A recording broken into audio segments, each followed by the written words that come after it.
বিভিন্ন স্পটে আমাদের স্বেচ্ছাসেবক থাকবে এবং গাড়িগুলি বিভিন্ন জায়গা থেকে যে গাড়িগুলি আসবে সেই গাড়িগুলি নির্দিষ্ট জায়গাতে রাখার ব্যবস্থা আমরা করেছি। হসপিটাল টিম থাকবে, অস্থায়ী মেডিকেল থাকবে এবং মানুষের জরুরত সারার জন্য মোটামুটি আমরা বিভিন্ন জায়গাতে জরুরত সারার ব্যবস্থা করেছি। যথেষ্ট পরিমাণ পানির আমরা আলহামদুলিল্লাহ রাখবো বিভিন্ন জায়গাতে, যেন রৌদ্র হলেও যেন মানুষ পানি পান করতে পারে সেই ব্যবস্থা আমরা রেখেছি। যে সমস্ত অতিথিবৃন্দ এখানে আসবেন তাদেরকে মোটামুটি আমাদের দাওয়াতি কাফেলা যারা আসলো তারা দাওয়াত দিয়েছেন এবং অধিকাংশ আলহামদুলিল্লাহ যারা ইনভাইট করেছি তারা আসবে বলে আশ্বস্ত করেছেন। এবং পিআর পদ্ধতিতে যারা বিশ্বাসী এবং যারা পিআর পদ্ধতি চায় তারা আলহামদুলিল্লাহ যারাই চায় এরকম সমস্ত দলকে আমরা দাওয়াত দিয়েছি। সমস্ত দল ইনশাআল্লাহ আসার তারা নেতৃবৃন্দদের দাওয়াত দিয়েছি, তারা আসবেন এবং বক্তৃতা করবেন বলে আমাদেরকে আশ্বস্ত করেছে। তা তো আমাদের দেয়াই আছে যে আমরা সুষ্ঠু নির্বাচন চাই, পিআর পদ্ধতি নির্বাচন চাই এবং রাষ্ট্রীয় সংস্কার চাই।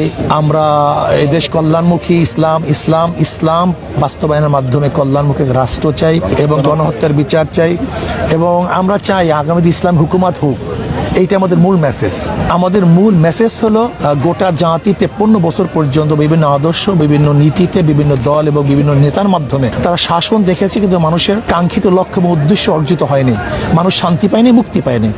তা আমরা বলছি মানুষকে আসুন, আসলে মুক্তি এবং শান্তি ইসলামের পক্ষে, ইসলামের পথে। ইসলামের বাহিরে কোনো নীতি ও আদর্শ মানুষকে শান্তি দিতে পারে না। কথা শোনা যাচ্ছিল যে এই ইসলামিক একটা জোর করার কথা শোনা যাচ্ছিল, এটা কি আপনারা করতে যাচ্ছেন কিনা? নির্বাচনের শোডাউন কিনা এটা? অবশ্যই আমরা চাই আগামী নির্বাচনে ইসলামী দলগুলো ঐক্যবদ্ধভাবে একটা বাক্স দেয় এবং যেন ইসলামের পক্ষে একটা বাক্স থাকে, এই বিষয়ে আমরা কাজ করছি এবং আলহামদুলিল্লাহ অনেকটা অগ্রসর হচ্ছি।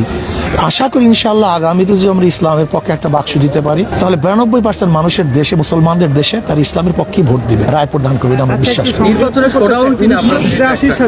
1983 সালে ইসলামিক জোট আইডিএল ভেঙে যাওয়ার পর থেকে আর কখনো ইসলামিক কোনো দল জোট করতে পারে না। এবার আসলে এটা কতটা পসিবল মনে হয়?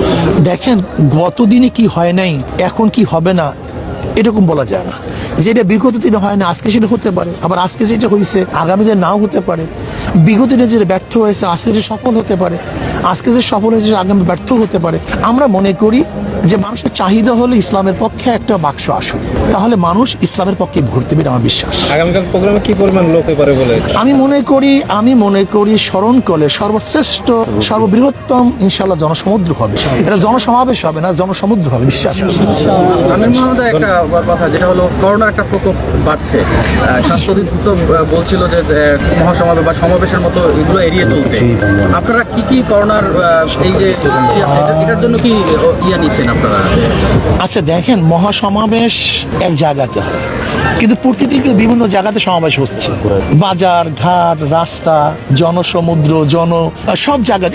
আপনি যান না সদরঘাটে, আপনি যান গুলিস্তান, কাজে এগুলি কোনো আসলে মূল বক্তব্য না। আমরা মূল মনে করি যদি এখান থেকে আরো করোনার থেকে মানুষকে সচেতন করার জন্য আমরা আহ্বান করতে পারি, এটার বেশি লাভজনক হবে।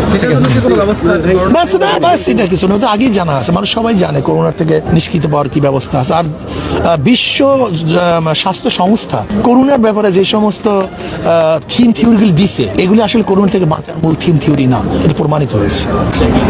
অসংখ্য ধন্যবাদ।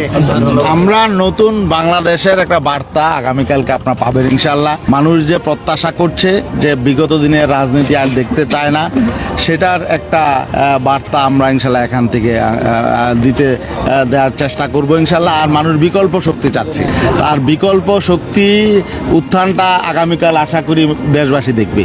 বিকল্প শক্তি এখানে বাংলাদেশে কারা বিকল্প শক্তি হতে পারে, এই বার্তাটা কালকের মহাসমাবেশ থেকে ইনশাল্লাহ দেশবাসী দেখতে পাবে এবং জানতে পারবে।